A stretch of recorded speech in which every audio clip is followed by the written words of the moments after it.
Universitas Sikubang Unisbank Semarang merupakan kampus swasta yang memiliki Fakultas Ekonomika dan Bisnis.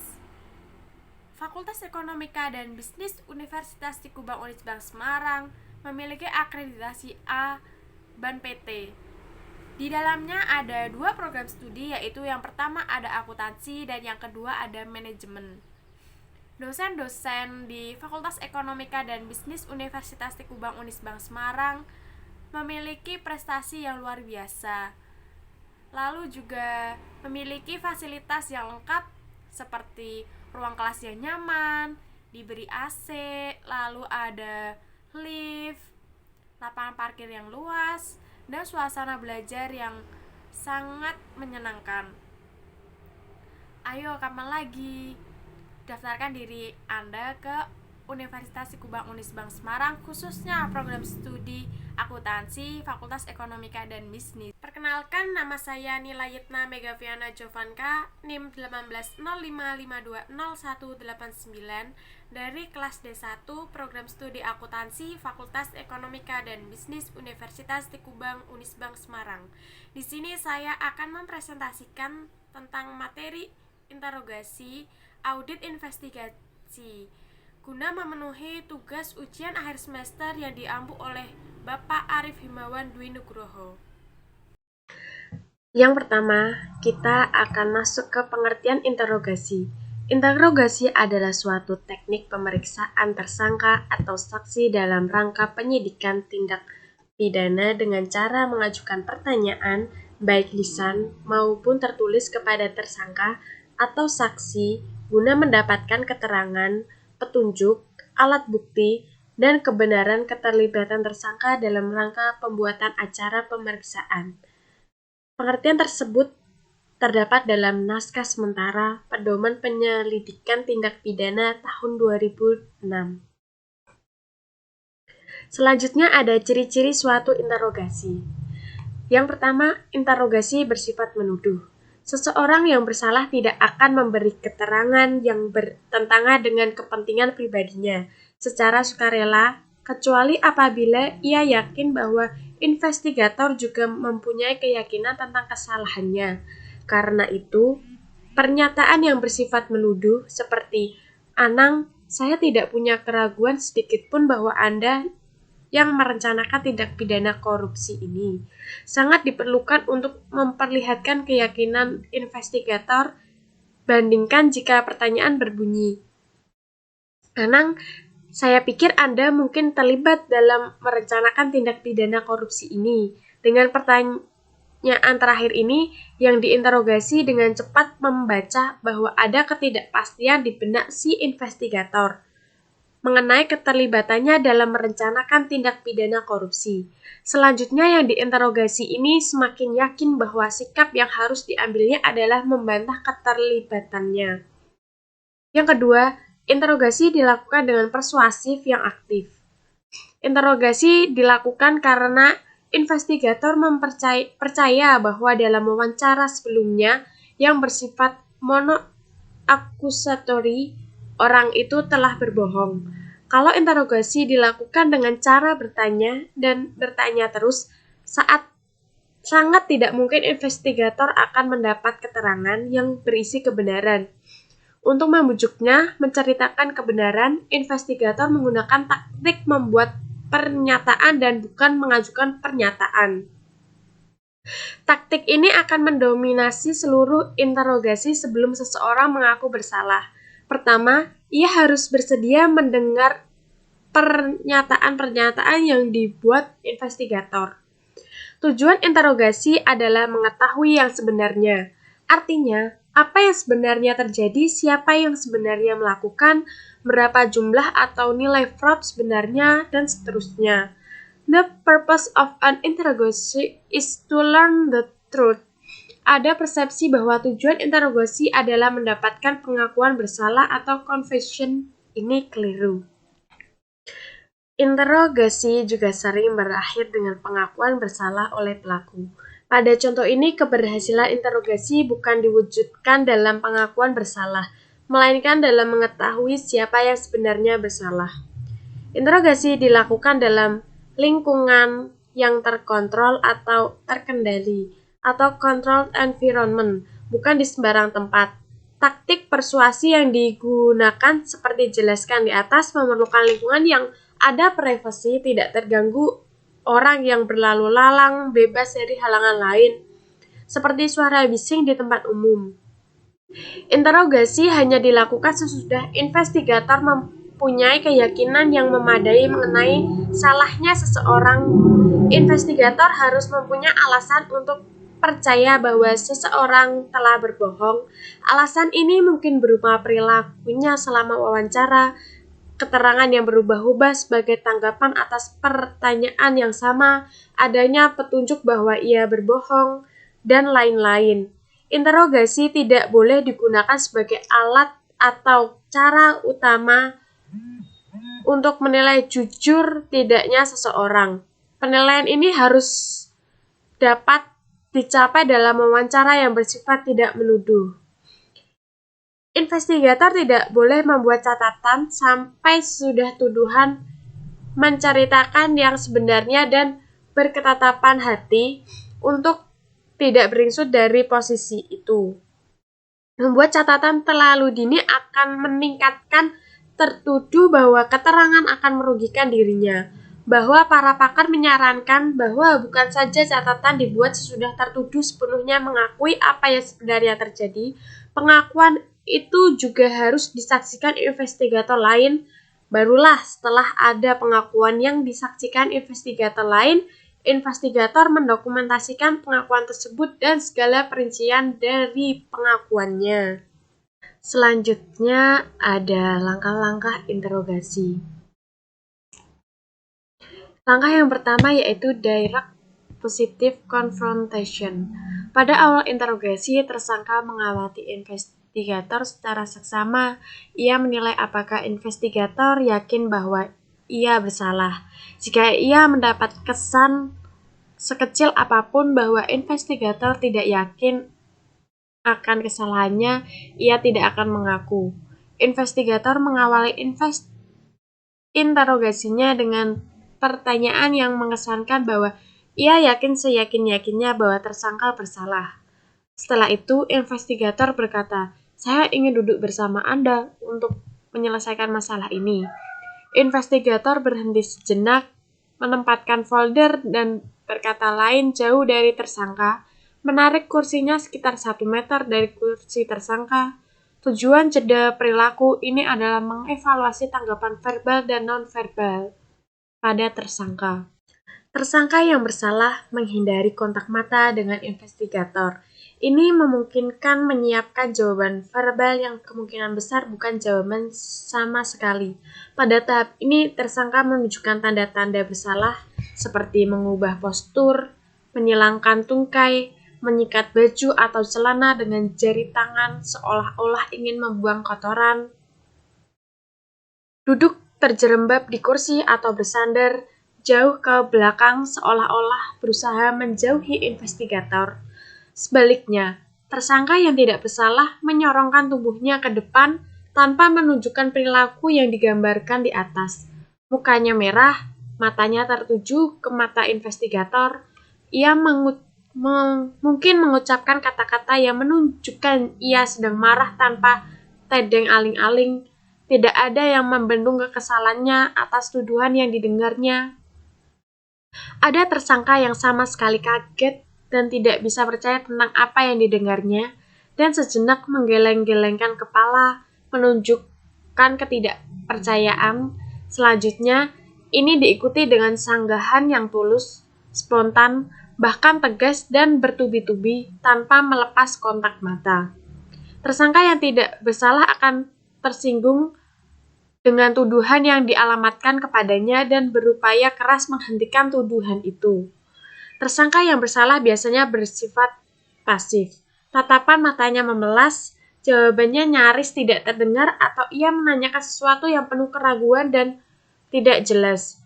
Untuk menghindari terbongkarnya kedok, tersangka yang bersalah mendramatisir gerak-gerik fisik, menggerakkan kepala ke depan dan ke belakang, menyisir atau bahkan mengacak rambutnya untuk memberikan kesan putus asa. Ini juga taktik untuk menghindari kontak mata. Ia mungkin juga berbicara keras atau berteriak untuk mengintimidasi investigator untuk mengakhiri interogasi. Investigator tidak boleh terkecoh dengan taktik ini. Yang langkah kedua, yaitu interrogation time. Satu perbedaan penting antara tersangka yang bersalah dan yang tidak bersalah adalah pembenaran atau justification untuk melakukan kejahatan.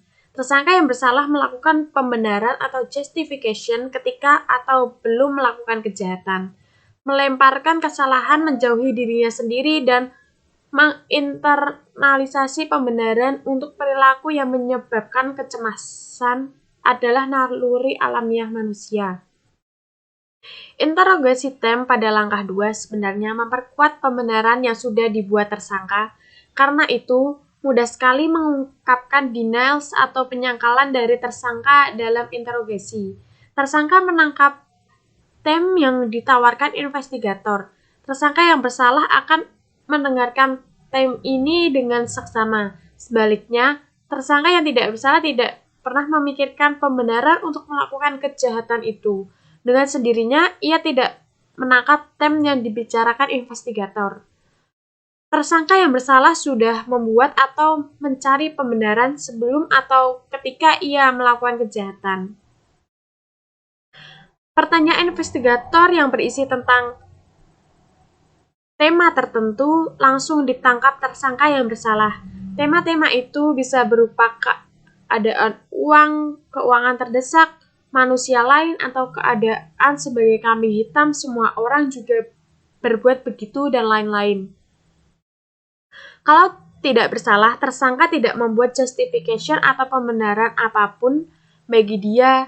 Tema-tema yang ditawarkan investigator tidak merupakan umpan baginya.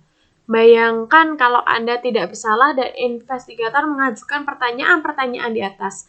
Anda mungkin akan menggeleng-gelengkan kepala.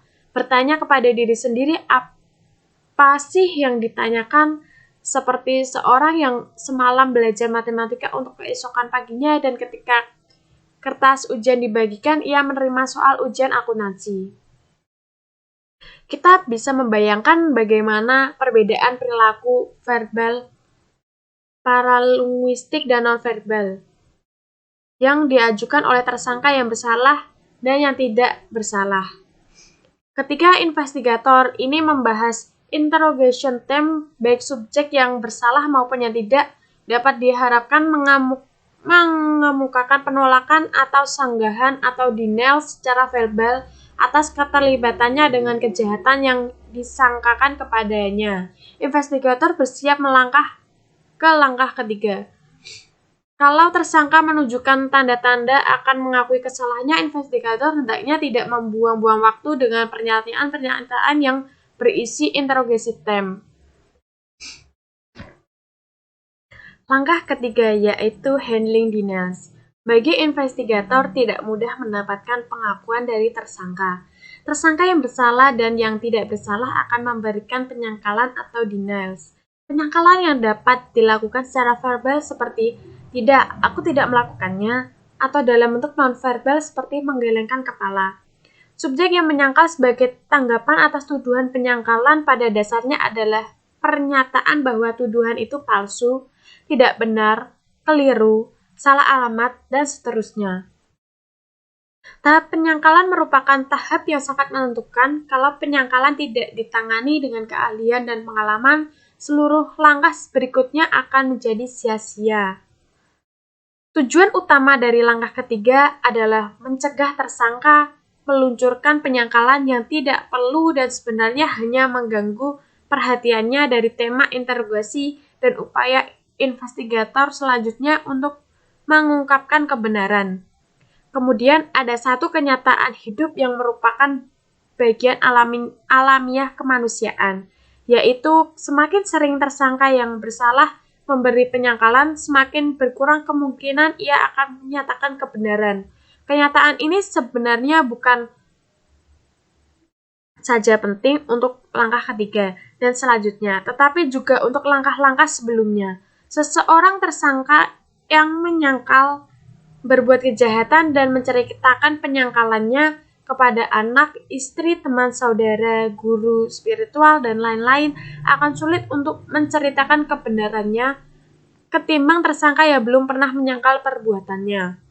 Investigator sudah bisa mengantisipasi tersangka akan menyangkal. Setelah mendengar direct positive confrontation pada langkah yang pertama, ia sudah mendengar hal semacam itu entah dari pengacara atau temannya. Tersangka memberikan penyangkalan yang lemah mengindikasikan ia bersalah. Ia memberi penyangkalan karena ingin investigator terlibat dalam game atau permainan yang disikapinya. Karena itu, investigator harus cekatan meluncurkan pernyataan transisi. Kalau tersangka mengajukan penyangkalan yang lebih tegas dan mantap, investigator harus menilai kembali apakah tersangka bersalah. Ada banyak gejala perilaku yang ditunjukkan tersangka yang bersalah menentukan permainan penyangkalan. Gejala perilaku ini tidak dibahas di sini. Di sebelah kiri menunjukkan gambar menolak denials. Untuk langkah yang keempat yaitu overcoming objection. Dalam langkah ini, investigator berupaya mengatasi benteng pertahanan kedua dari si tersangka. Benteng pertahanan pertamanya adalah penyangkalan atau denials. Benteng pertahanan keduanya adalah keberatan atau objection. Tersangka yang melihat kesia-siaan dalam upaya menyangkal akan mengubah taktiknya dalam mengajukan kebenarannya. Dengan perubahan taktik ini, tersangka mengharapkan dapat mengambil alih kendali percakapan sehingga melemahkan keyakinan investigator bahwa ia memang bersalah. Perubahan taktik ini umumnya berupa pengajuan alasan, tuduhan yang dikemukakan investigator itu salah. Namun, tersangka belum memberikan bukti-bukti bahwa ia tidak bersalah. Tersangka tetap mengajukan dengan harapan akan memperkuat penyangkalannya. Pernyataan-pernyataan tersangka ini sepertinya ini disebut objection atau keberatan. Misalnya, dalam pembobolan bank, tersangka akan mengatakan, "Tak mungkin aku melakukannya, aku tak punya pistol." Dengan mengajukan keberatan ini, tersangka berharap investigator akan membahas masalah pistol sehingga ia dapat mengurangi kecemasannya melalui debat verbal yang mungkin akan dimenangkannya. Denials atau penyangkalan adalah strategi pertahanan atau defensive strategi yang alamiah dan digunakan oleh seseorang yang bersalah atau tidak. Sementara itu, objection atau keberatan adalah strategi menyerang atau offensive strategi. Strategi menyerang ini hampir selalu hanya digunakan oleh tersangka yang bersalah. Proses interogasi pada langkah 4 memanfaatkan keberatan yang diajukan tersangka untuk meyakinkan menceritakan yang sebenarnya. Keberatan atau objection yang diajukan tersangka dirumuskannya dalam bentuk alasan ekonomi, agama, jabatan atau moral, mengapa ia tidak akan melakukan apa yang disangkakan kepadanya. Ketika tersangka mengubah strateginya dari denials yang bersifat defensif ke objection yang bersifat ofensif, investigator memenangkan langkah ketiga. Kemenangan ini janganlah dijadikan bekal untuk meneruskan teknik di langkah ketiga. Kemenangan ini kalau investigator dalam langkah 3 berupaya mencegah tersangka melancarkan denials, investigator dalam langkah 4 justru memanfaatkan mendalami objection di dalam dialognya. Langkah keempat terdiri atas 3, yaitu yang pertama, mengenali keberatan. Keberatan terkadang dapat dikenali dengan mudah. Misalnya dalam kasus fraud yang melibatkan petugas atau pejabat bank, investigator akan sering mendengar, "Simpanan saya banyak di bank, banyak sekali. Mengapa saya harus melakukan hal itu?" Atau, "Kalau mau saya, tinggal minta saja ke papi." Seolah-olah orang miskin yang melakukan fraud atau melakukan fraud di bank. Tersangka juga dapat menggunakan kalimat pengantar berikut. Yang pertama, "Tidak mungkin aku melakukan hal itu." Yang kedua, "Aku tidak akan melakukan hal seperti itu." Yang ketiga, "Gila apa?" Yang keempat, "Bagaimana mungkin aku melakukan hal itu?" Investigator harus mendengarkan dengan cermat dan mengenali pernyataan-pernyataan yang merupakan keberatan dengan tepat. Cara menanganinya juga seperti dijelaskan di atas berbeda dari cara menangani penyangkalan. Yang kedua, menghargai keberatan atau rewarding the objection. Istilah menghargai keberatan bermakna investigator tidak menolak keberatan yang diajukan tersangka. Ia bahkan menghargai tersangka yang justru menyampaikan keberatan. Investigator tidak boleh membantahnya. Investigator harus bersikap seolah-olah ia memang sedang menunggu tersangka mengajukan keberatan. Tidak boleh ada kesan investigator terusik atau tersinggung ketika tersangka menyampaikan keberatan. Selanjutnya yang ketiga ada membalikkan keberatan atau turning the objection around. Dialog di atas seharusnya tidak terjadi. Investigator harus memanfaatkan keberatan yang diajukan tersangka, kemudian membalikkan keberatan itu dan kembali ke tema interogasi. Itulah sebabnya istilah yang dipakai sebelumnya adalah rewarding the objection. Investigator memberi hadiah atau reward kepada tersangka, ia justru mendorong tersangka mengemukakan keberatan karena keberatan itu merupakan pintu kembali ke tema. Kelima atau keeping the suspect attention. Tersangka umumnya tidak akan tinggal diam dan bersantai-santai. Ia ingin mendominasi percakapan atau memegang kendali atau mengatur dialog. Ia menyangkal langkah ketiga atau mengajukan keberatan pada langkah keempat apabila investigator berhasil menghentikan penyangkalan-penyangkalannya dan mengembalikan keberatan-keberatan tersangka. Maka tinggal satu strategi lagi yang digunakan tersangka. Tersangka dapat meninggalkan ruang interogasi atau secara psikologis menutup diri atau withdraw dan mengabaikan semua tema yang diajukan investigator. Kita mungkin pernah mengalami situasi seperti ini. Contohnya saja, sebagai mahasiswa kita bosan mendengarkan kuliah atau sebagai peserta seminar kita letih mendengar uraian pembicara, pikiran kita melayang-layang entah kemana, kita menarik diri dari kuliah atau presentasi penceramah. Hal yang sama kita lakukan saat menghadap pejabat dan ia menceramahi kita dengan retorika yang sudah kita dengar berulang kali. Kita withdraw. Tersangka sudah kehilangan percaya diri atau ketaguhannya untuk terus menggunakan ketidakbersalahannya. Ia sudah sampai di suatu titik di mana memberikan investigator berbicara apapun. Ia berdiam diri dan investigator menjadi pembicara tunggal. Dialog berubah menjadi monolog. Pikirannya mungkin bergeser pada konsekuensi dari perbuatannya. Bayang-bayang bahwa ia dan keluarga harus menanggung malu. Ia diajukan ke meja hijau dan siapa tahu ia barangkali harus mendekam di penjara. Suara investigator seperti musik di latar belakang terdengar tetapi tidak didengarkan. Berikut yaitu postur tersangka yang tidak berusaha lagi menentang. Selanjutnya yaitu tidak ada kontak mata. Ia umumnya akan melihat ke atas atau ke samping tetapi tidak ke bawah. Tatapannya kosong, tidak berekspresi alias alis dan kening dan mulut seperti dalam rekaman video yang berhenti, tidak ada perubahan. Postur tubuhnya ke samping, menjauhi investigator.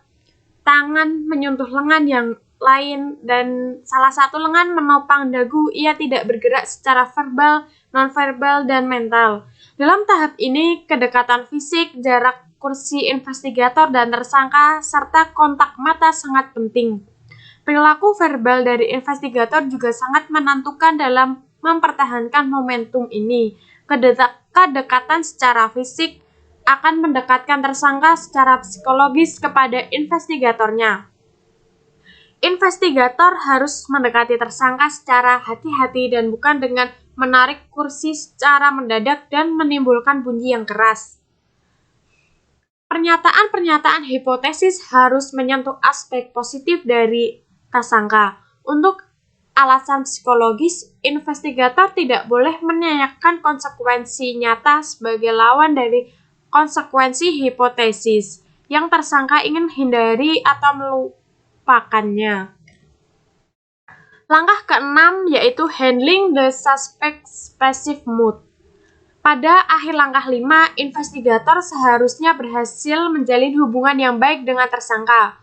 Hubungan yang baik dalam hal ini berarti tersangka percaya investigator jujur, investigator berusaha keras mencari kebenaran, ia bersedia membantu tersangka untuk mengungkapkan kebenaran.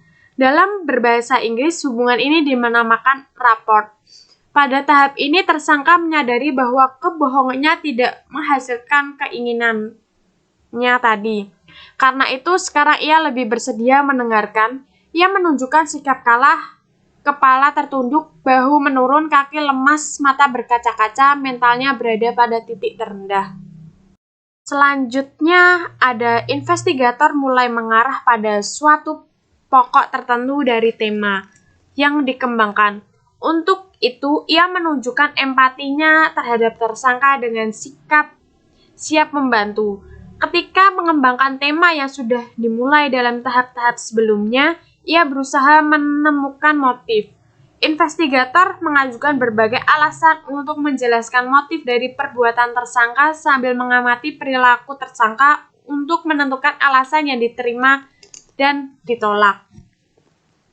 Ketika tersangka menunjukkan tanda-tanda memasukkan passive mood, investigator berusaha mendekati kursinya dan melanjutkan dengan mencari motif. Sekaligus investigator menyiapkan tersangka untuk alternatif question di langkah 7. Ketika mengulang-ulang kemungkinan penyebab tersangka melakukan perbuatannya secara simpatik, investigator mengajukan pertanyaan. Investigator dapat mengandaikan dirinya itu ayah atau kakak atau peran lain yang cocok dalam situasi tersangka. Investigator dapat menganjurkan tersangka untuk menceritakan kebenaran demi alasan hati nuraninya untuk meringankan beban perasaan suami atau istri dan keluarga atau alasan psikologis, spiritual atau norma sosial lainnya. Investigator harus mengulangi prosedur di atas sampai ia melihat adanya tanda-tanda resignation. Perubahan mood dari withdrawal ke resignation merupakan indikasi yang sangat penting. Perubahan ini mengisyaratkan adanya pergolakan di dalam batin tersangka untuk menceritakan kebenarannya. Apabila investigator tidak jeli menangkap tanda-tanda resignation ini, ia kehilangan peluang untuk langkah ketiga. Selanjutnya ada 4 tanda-tanda fisik yang menunjukkan resignation. Yang pertama yaitu perubahan dalam posisi lengan atau tungkai. Pada dasarnya ini adalah perubahan yang menunjukkan tersangka lebih terbuka dan membuka pertahanannya. Yang kedua, nonverbal yang menandakan persetujuan. Kepala mengangguk-angguk mendengarkan pernyataan berisi tema-tema yang dibuat investigator menunjukkan secara diam-diam ia setuju dengan perkataan investigator. Ia telah menghayati pesan-pesan itu, ia menginternalisasikan pesan-pesan itu ke dalam batinnya. Yang ketiga, perubahan dalam postur. Mengubah postur, khususnya yang ke arah posisi investigator, mengarah ke depan atau frontal alignment merupakan pertanda bahwa ia siap menceritakan kebenarannya. Yang keempat, perubahan dalam kontak mata. Tanda-tanda yang sangat bias dipercayai bahwa tersangka sedang mempertimbangkan untuk menceritakan kebenaran adalah ekspresi wajah, khususnya kontak mata. Kalau dalam kondisi withdrawal, ia melihat ke langit-langit atau ke samping. Ketika memasuki resignation, matanya menatap ke bawah. Seiring dengan kepala tertunduk, perubahan tatap mata menandakan bahwa tersangka dalam feeling mode. Tersangka dalam suasana batin yang penuh perasaan, ia mengalami emosi yang signifikan. Berikut yaitu posturnya. Langkah yang selanjutnya yaitu langkah ke-7, presenting the alternative question. Investigator tidak boleh mengajukan pertanyaan alternatif tertentu, yaitu sebagai berikut. Yang pertama, pertanyaan alternatif tidak boleh bersifat memperdagangkan pasal-pasal dalam ketentuan perundang-undangan. Contohnya, apakah Anda melakukan perbuatan ini yang diatur dalam KUHP pasal sekian dengan hukuman 15 tahun atau perbuatan itu yang diatur dalam KUHP pasal ... dengan hukuman 20 tahun. Pertanyaan ini mendorong tersangka memilih kesalahan dengan hukuman yang lebih ringan, meskipun bukan perbuatan yang dilakukan. Yang kedua, Pertanyaan alternatif tidak boleh bersifat ancaman. Contohnya yaitu, apakah Anda ingin kooperatif atau Anda memilih tindakan dalam sel polisi? Tersangka bebas memilih apa yang ditawarkan dalam pertanyaan investigator tanpa mengkhawatirkan konsekuensi pilihannya. Selanjutnya yang ketiga, pertanyaan alternatif tidak boleh menjanjikan keringanan hukuman. Contoh, apakah Anda melakukan perbuatan A atau B, sebab kalau Anda melakukan A, saya bisa meyakinkan penuntut hukum untuk memberikan keringanan. Pertanyaan alternatif pada langkah 7 merupakan puncak atau kulminasi dari pengembangan tema interogasi atau interrogation theme. Pada langkah 6, investigator mengulangi monolog yang simpatik untuk memberikan alasan moral mengapa tersangka melakukan perbuatannya. Ketika tersangka menunjukkan resignation pada langkah 6, investigator mempersempit temanya ke unsur utamanya dan memasuki pertanyaan alternatif. Untuk langkah yang selanjutnya yaitu langkah ke-8, bringing the suspect into the conversation. Kita memilih suatu alternatif dalam pertanyaan alternatif di langkah 7. Tersangka sesungguhnya telah mengakui bersalah. Dalam langkah ini, tersangka diarahkan untuk menceritakan perincian dari perbuatan yang pada akhirnya akan dirumuskan menjadi pengakuan yang bisa diterima sebagai bukti hukum. Perincian ini bisa berupa keterangan di mana uang disembunyikan, keterangan mengenai rekening bank, siapa saja yang terlibat dalam kejahatan, motif tersangka, dan lain-lain. Pada awal langkah 8, hanya seorang investigator berada dalam ruang interogasi. Kehadiran orang lain akan membuat tersangka dengan mengakui perbuatannya, apalagi memberikan perinciannya. Ketika investigator ini puas dengan pengakuan lisan dan perincian dari pengakuan lisan, investigator meminta investigator lain menyaksikan pengakuan lisan tersangka. Kalau ada investigator kedua yang menyaksikan pengakuan lisan, maka tersangka umumnya tidak akan menolak memberikan pengakuan tertulis dalam langkah ke-9. Ia menyadari sudah memberikan pengakuan di hadapan 2 orang. Mengapa ia sekarang harus menolak memberikan pengakuan tertulis? Seandainya ia menolak memberi pengakuan tertulis, ada 2 orang investigator yang dapat memberikan kesaksian. Selanjutnya, langkah ke-9, the writer confession. Pada puncaknya, tersangka memberikan pengakuan secara tertulis padanannya untuk kita. Di Indonesia adalah berita acara pengakuan atau dokumen semacam itu. Di Indonesia, investigator sering melakukan interogasi sambil mengetik jawaban tersangka menurut persepsi investigator. Pada akhir interogasi, tersangka diminta menandatangani berita acara pemeriksaan. Kelemahan dari cara ini adalah pengakuan tertulis ini tidak menggunakan atau tidak sepenuhnya menggunakan kata-kata, kalimat atau bahasa tersangka kemudian hari tersangka menyangkal memberi pengakuan itu. Penyangkalannya lebih mudah diterima orang-orang yang mendengarkan berbicara di pengadilan ketika struktur kalimat dan ungkapan bahasanya berbeda dengan tertulis dalam berita acara. Apa mungkin 9 langkah sederhana bisa menghasilkan pengakuan tersangka? Banyak investigator yang menanyakan hal tersebut. Kita harus mengingat, yang pertama, tujuan interogasi bukanlah untuk mendapat pengakuan atau pengakuan bersalah, baik lisan maupun tertulis. Interogasi bertujuan mencari kebenaran. Interogasi bahkan bisa berakhir dengan dilepasnya tersangka dari sangkaan kalau memang ia tidak bersalah. Sukses dari suatu interogasi tergantung pada kejelian investigator untuk mengenali situasi sehingga ia menerapkan prosedur yang tepat untuk langkah yang sedang dijalaninya. Pertanyaannya tepat dan cerdas, serta momentum dan dinamika dapat dipertahankan. Yang ketiga, ke-9 langkah tadi mencerminkan progresi mental tersangka. Ini terlihat dari berbagai foto yang disajikan yang di atas. Kalau behavior symptom analysis dilaksanakan dengan baik, langkah-langkah tadi seakan-akan seperti pesawat yang terbang secara autopilot.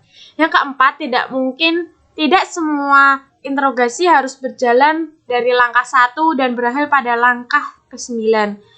Tersangka mungkin masuk secara verbal ke langkah 4 sejak dini dan investigator dapat memasuki langkah 6 secara tepat. Selanjutnya yaitu non-verbal behavior. Seorang berhadapan dengan kobra yang sudah siap memanggut secara fisik, ia mempunyai 3 pilihan dalam menghadapi kobra itu. Yang pertama, melawan atau fight. Yang kedua, melarikan diri atau flight, atau berdiam diri atau freeze. Dalam flight dan fight, kita menyaksikan kegiatan fisik yang tinggi seperti dalam berolahraga.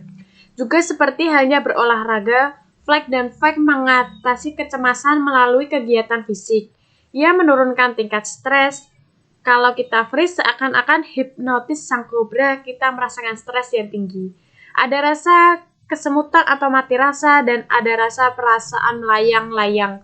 Seperti tombol yang menyalakan tubuh, kita berputar berlawan arah sehingga tubuh kita turn off, seperti pesawat, radio, dan TV yang dimatikan. Dalam hal ini, orang berkomunikasi melalui saluran verbal saja. Makna ucapan kita seperti dijelaskan sebelumnya, diperkuat dan dimodifikasi oleh bahasa tubuh, oleh nonverbal behavior atau isyarat-isyarat nonverbal. Dalam bahasa sehari-hari kita sering mendengarkan ungkapan, "Tatap mataku agar aku tahu apakah Anda menceritakan kebenarannya." Banyak peneliti sosial menunjukkan bahwa 70% dari pesan-pesan yang dikirimkan dalam komunikasi antar manusia terjadi pada tingkat nonverbal. Statistika itu menunjukkan tidak berarti bahwa interpretasi perilaku nonverbal lebih akurat dari kedua perilaku lainnya. Statistik itu hanya mencerminkan berapa besarnya pesan yang disampaikan melalui gerak tubuh.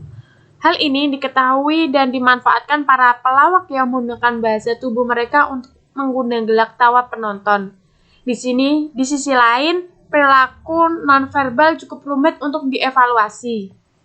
Sering menimbulkan interpretasi yang keliru, dan evaluasinya harus dilakukan dalam konteks isi atau substansi verbal yang disampaikan pembicara atau subjek. Perilaku nonverbal yang dibahas di sini ada 4. Yang pertama, postur. Kedua, gerak tangan. Yang ketiga, gerak kaki. Yang keempat, mimik muka dan mata. Perilaku nonverbal yang pertama yaitu postur. Postur atau sikap ketika diwawancara mengungkapkan keterlibatan emosionalnya, rasa percaya diri, minat. Apakah ada minat, pikiran melayang ke entah kemana, atau cuek habis-habisan. Postur tubuhnya tegak searah dengan investigator sehingga ia siap berdialog secara langsung. Ketika membuat pernyataan-pernyataan penting, ia akan mencondongkan tubuhnya ke arah investigator, seperti ia ingin menggarisbawahi apa yang dikatakannya. Kalaupun ia menyilangkan kaki dan meletakkan satu tungkai di atas tungkainya yang lain, hal ini dilakukan dengan santai dan nyaman. Berikut yaitu postur menyandarkan kaki dengan santai. Mempelajari nonverbal behavior sebaiknya melalui rekaman gambar dan suara dari wawancara sesungguhnya. Gambar di samping menjelaskan perilaku nonverbal dari subjek yang jujur tanpa gerak dan suara. Subjek yang berbohong terlihat dari gerak lamban, seakan tidak berjiwa, terjerembab dalam kursinya. Istilah bahasa Inggrisnya yaitu slouch. Meskipun berada di ruang wawancara, ia terkesan berada di tempat lain nan jauh di sana dan tampak tidak berminat dengan wawancara. Batang tubuhnya menjauhi investigator. Bentuk lain dari sikap menjauh, retreating postur, adalah menyilangkan lengan di depan dada atau menyembunyikan kaki di bawah kursi. Gerakan menyilangkan lengan di depan dada dilakukan dengan ketat, seolah-olah menjaga sesuatu yang tidak boleh terlepas dari dekapannya, seolah-olah tembok penghalang atau barrier yang ingin dipasangnya antara dia dan investigator. Perilaku nonverbal yang paling mengungkapkan subjek berbohong adalah kemampuannya mempertahankan postur tadi selama wawancara berlangsung statis, tidak berubah.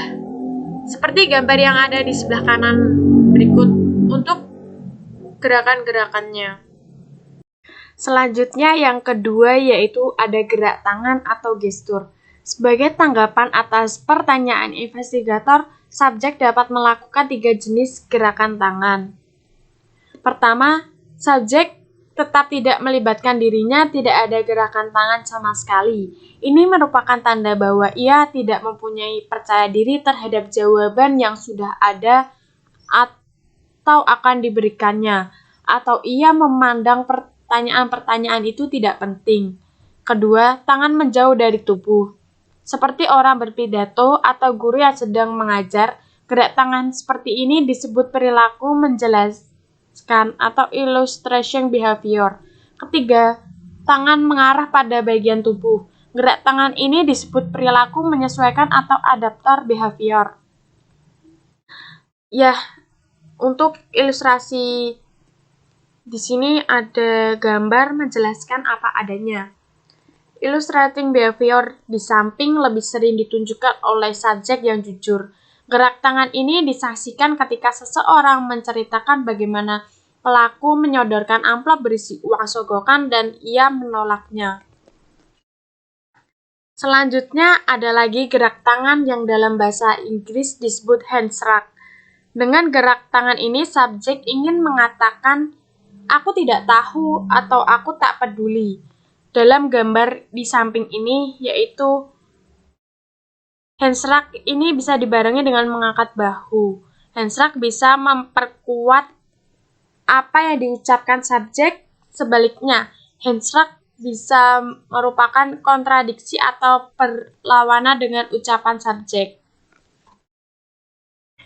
Selanjutnya ada adaptor behavior, dapat dibagi dalam kategori grooming gestur atau gerakan mempersolek atau merapikan diri, personal gestur atau gerak yang bersifat pribadi, dan protective gestur atau gerak melindungi atau berlindung, atau supportive gestur, gerak yang mendukung atau menopang. Contohnya yaitu grooming gestur, menyisir atau membetulkan letak rambut, menggosok atau mengibaskan baju atau celana seperti akan membuang kotoran, pasir atau debu, dan lain-lain.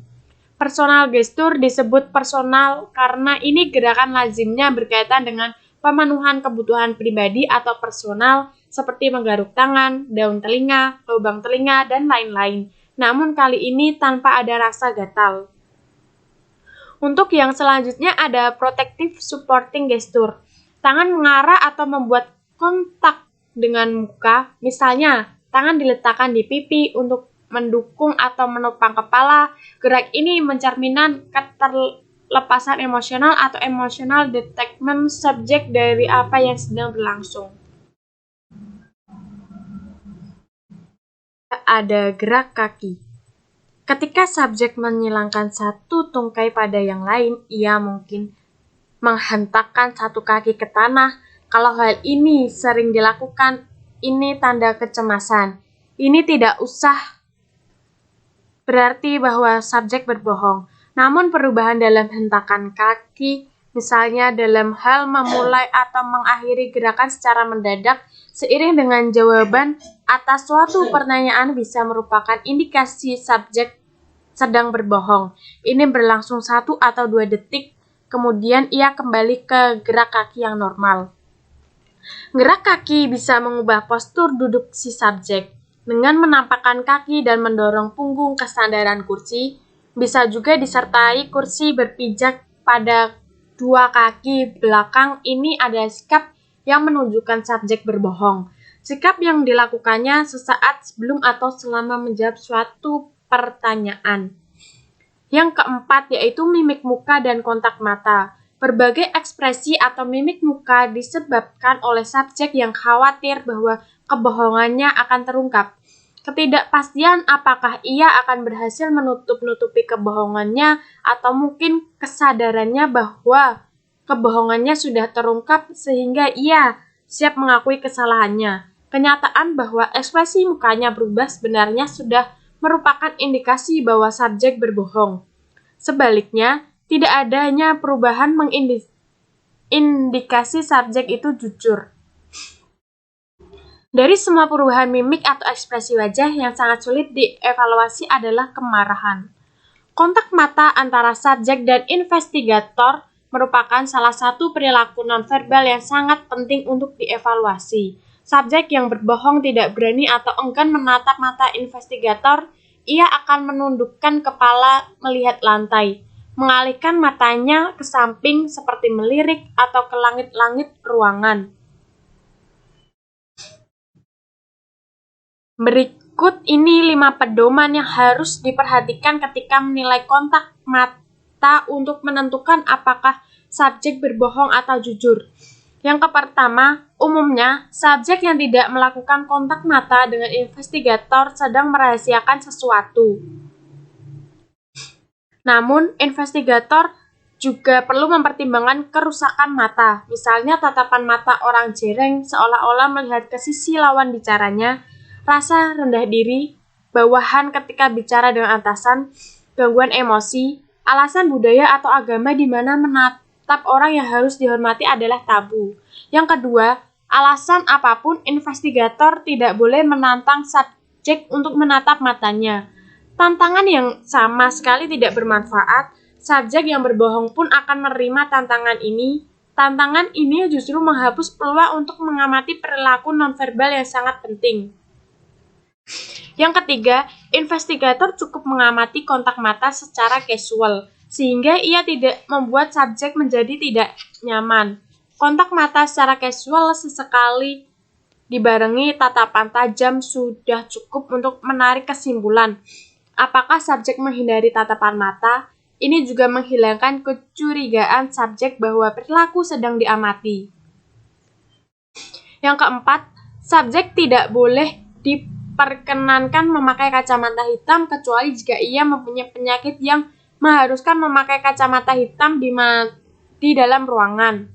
Kacamata hitam menyembunyikan kontak mata sehingga investigator tidak dapat menilai perilaku ini, juga kebalikannya. Investigator tidak boleh memakai kacamata hitam karena subjek seharusnya boleh mengamati sikap jujur atau minatnya terhadap pembicaraan melalui kontak mata. Selanjutnya yaitu selaku investigator jangan mengharapkan subjek terus menatapnya. Ini tidak wajar, kecuali jika ia seorang wanita cantik atau pria tampan yang mempunyai daya tarik luar biasa bagi subjeknya. Ya, di sini saya akan membacakan sebuah kalimat motivasi. Resep kehidupan yang sukses adalah menemukan tujuan hidup, kemudian menjalaninya. Sekian yang dapat saya sampaikan. Apabila ada kekurangan, mohon dimaafkan. Semoga apa yang saya sampaikan dapat bermanfaat bagi para pendengar. Wabillahi taufik wal hidayah. Wassalamualaikum warahmatullahi wabarakatuh.